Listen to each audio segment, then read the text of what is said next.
Is that I knew how much he, because we had long discussions in the past about his interest in making sure he had economic relations and economic growth with Europe and the United States, and indicated that he'd be putting himself at significant jeopardy in those aims if, in fact, he were to move forward.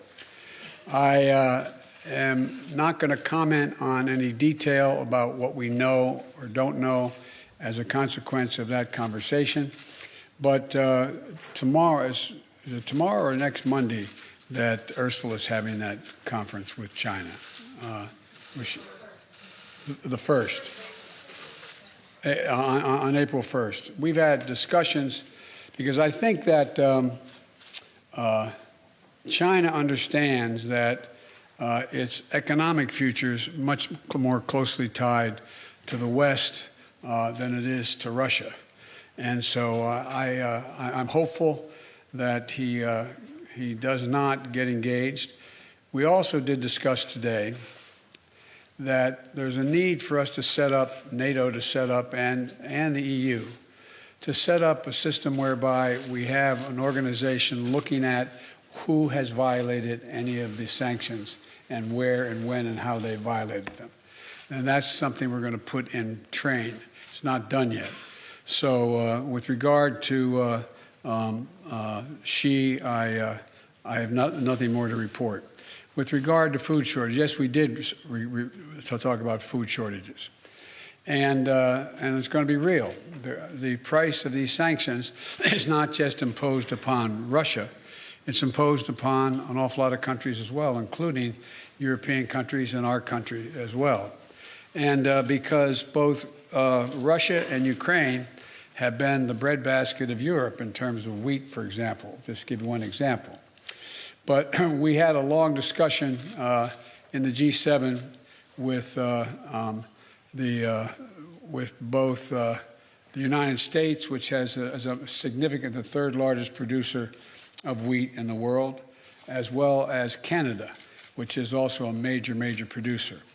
And we both talked about how we could increase and disseminate more rapidly food shortages. And in addition to that, we talked about urging all the European countries and everyone else to end trade restrictions on sending, limitations on sending food abroad. And so we are in the process of working out with our European friends what it would take to help alleviate the concerns relative to food shortages. We also talked about a significant major U.S. investment, among others, in terms of providing for the need for humanitarian assistance, including food, as we move forward. Tarina of the Wall Street Journal. Watch out, you don't get hit in the head there now. Mr. President, in your view, does President Zelensky need to cede any Ukrainian territory in order to gain a ceasefire with Russia, or is that completely off the table? And then also, do you think that Russia needs to be removed from the G20? On the latter point, my answer is yes. That depends on the G20. That was raised today, and I raised the possibility, if that can't be done, if Indonesia and others do not agree, then we should, in my view, ask to have both Ukraine be able to attend the meetings, as well as basically Ukraine being able to attend the G20 meeting and observe. With regard to, what was the first question? If you think that Ukraine needs to cease, to give up any territory in order to get a ceasefire. That is a total judgment based on Ukraine. Nothing about Ukraine without Ukraine. I don't believe that they're going to have to do that, but that's a judgment. There's negotiations, that are discussions, I should say, that have taken place that I have not been part of, including the Ukrainians, and it's their judgment to make. Cecilia, ABC. There you are. Oh, Oh, so we'll keep that way. Thank you. Sir, you've made it very clear in this conflict that you do not want to see World War III. But is it possible that in expressing that so early that you were too quick to rule out direct military intervention in this war? Could Putin have been emboldened knowing that you are not going to get involved directly in this conflict? no and no. You do not believe that. And to clarify on chemical weapons, if chemical weapons were used in Ukraine, would that trigger a military response from NATO? It would trigger a response in kind. Whether or not you're asking whether NATO would cross, we'd make that decision at the time. And my final question, because you're heading to Poland tomorrow, do you think that getting a firsthand look at the effects of this war on these millions of Ukrainians who have fled their country could change the way that you might respond? I don't think so, because I've been to many, many war zones. I've been in refugee camps. I've been in war zones for the last 15 years, and it's devastating. And but the thing you look at the most is you see these young children. You see children without parents that are in those camps or in refugees. You see women and husbands, men and women who are completely lost and have no nose. You see the look, that blank look on their face, that absolute feeling of, my God, where am I? What's going to happen to me? And so what it will do, it will reinforce my commitment to have the United States make sure we are a major piece of dealing with the relocation of all those folks, as well as humanitarian assistance needed both inside Ukraine and outside Ukraine. For example, this is not something that Poland or Romania or Germany should carry on their own. This is an international responsibility. The United States, as a leader, one of the leaders in the international community, has an obligation to be engaged and do all we can to ease the suffering and pain of innocent women and children and men, for that matter, throughout Ukraine, and those who have made it across the border. I plan on attempting to see those folks, as well as I hope I'm going to be able to see, I guess I'm not supposed to say where I'm going, am I? But anyway, I hope I get to see a lot of people.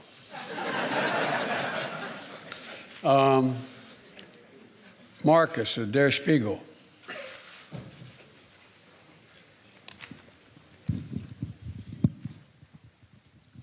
Thanks, Mr. President. There's a presidential election coming up in 2024, and as you know, kidding. there are yes, that's true. And there are widespread concerns in Europe that a figure like your predecessor, maybe even your predecessor himself, might get elected president again.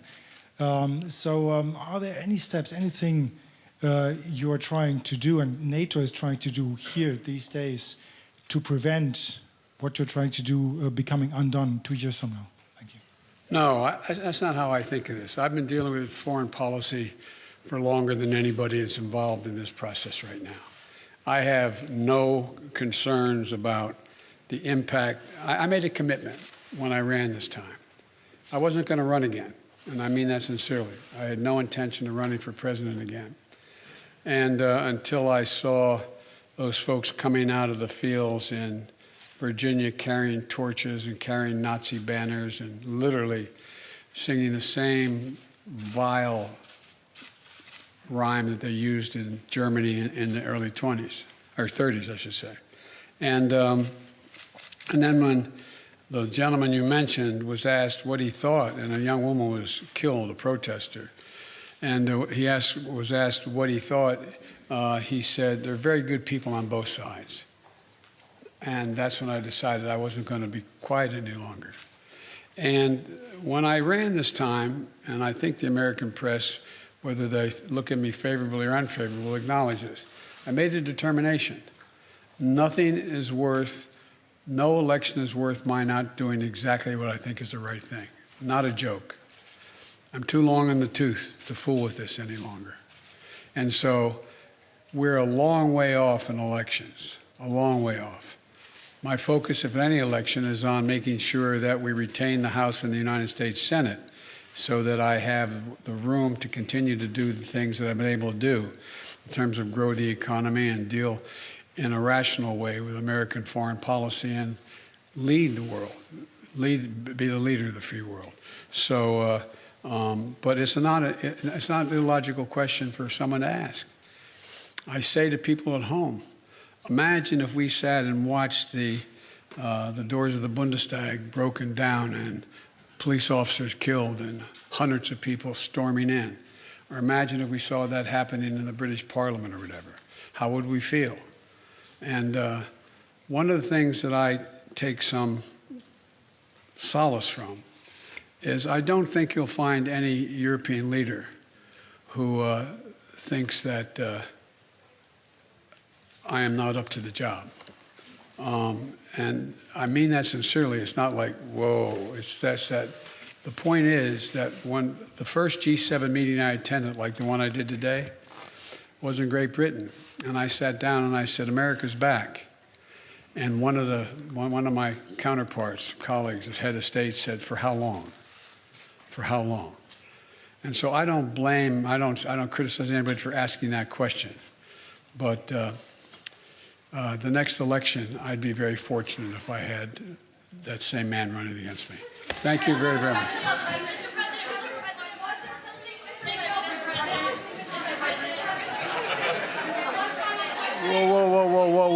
Whoa. No. Yeah, one final question, right. Hey, look, wait, hold on a second, please. I was supposed to be an hour ago at the European Union meeting and to speak. No, I'm thanking you. So someone I haven't called on before. You. Who are you? I'm Christina Orfidi from CBS. Thank you, sir. Okay. Sir, deterrence didn't work. What makes you think Vladimir Putin will alter course based on the action you've taken today? Let's get something straight. You remember, if you covered me from the very beginning, I did not say that, in fact, the sanctions would deter him.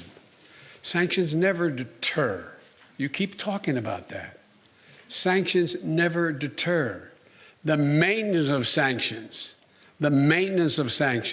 the increasing the pain, and the demonstration why I asked for this NATO meeting today is to be sure that after a month we will sustain what we're doing, not just next month, the following month, but for the remainder of this entire year.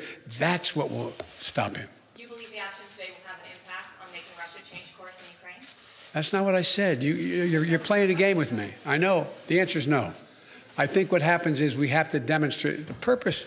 The single most important thing is for us to stay unified. And the world continue to focus on what a brute this guy is. And all the innocent people's lives are being lost and ruined and what's going on. That's the important thing. But look, if you're Putin and you think that that Europe is going to crack in a month or 6 weeks or 2 months, why not? They can take anything for another month, but we have to demonstrate. The reason I asked for the meeting, we have to stay fully, totally, thoroughly united. Thank you.